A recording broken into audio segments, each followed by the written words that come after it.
দীর্ঘ চোট কাটিয়ে বহু প্রতীক্ষিত প্রত্যাবর্তন হলেও নেইমারের জন্য মাঠে ফেরা রঙিন হলো না। ব্রাজিলিয়ান তারকার ক্লাব সান্তোস কোপা দো ব্রাজিলের তৃতীয় রাউন্ডের দ্বিতীয় লেগে সিআরবির বিপক্ষে মুখোমুখি হয়।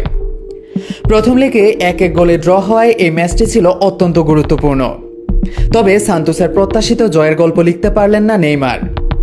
ম্যাচের শুরুতে বেঞ্চে থাকলেও দ্বিতীয়ার্ধের 66 মিনিটে কোচের সিদ্ধান্তে মাঠে নামেন তিনি। যদিও দীর্ঘদিন পর খেলতে নেমে নিজের স্বভাবসুলভ ছন্দে ফিরতে পারেননি। বলের নিয়ন্ত্রণ, গতিময়তা এবং সৃজনশীলতায় নেইমারের প্রভাব ছিল অনুপস্থিত। নির্ধারিত সময় শেষ হয় গোলশূন্য ড্রতে।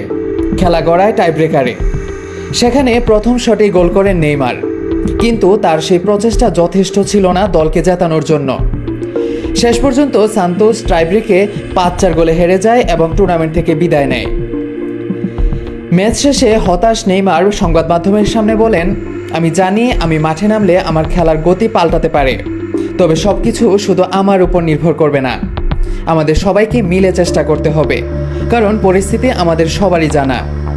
এই মন্তব্যের মধ্য দিয়ে নেইমার যেন প্রকাশ করলেন দলের বর্তমান অবস্থা এবং এককভাবে তার উপর থাকা অতিরিক্ত প্রত্যাশার চাপ। তার বক্তব্যে ফুটে উঠেছে একটি দলীয় চেতনার আহ্বান, যেখানে জয় আসবে সম্মিলিত চেষ্টায়, কেবল একজন তারকার উপর ভর করে নয়। তবে শুধু মাঠের হতাশাই নয়, নেইমারকে ঘিরে প্রশ্ন উঠেছে তার ভবিষ্যৎ নিয়েও। সান্তোসের সঙ্গে তার বর্তমান চুক্তির মেয়াদ শেষ হচ্ছে আগামী 30 জুন। ভবিষ্যৎ পরিকল্পনা নিয়ে প্রশ্ন করা হলে নেইমারের উত্তর ছিল দ্বিধান্বিত, আমি এখনো জানি না। মাঠের ব্যর্থতার পরও নেইমার ভক্তদের মাঝে ছিলেন কেন্দ্রবিন্দুতে।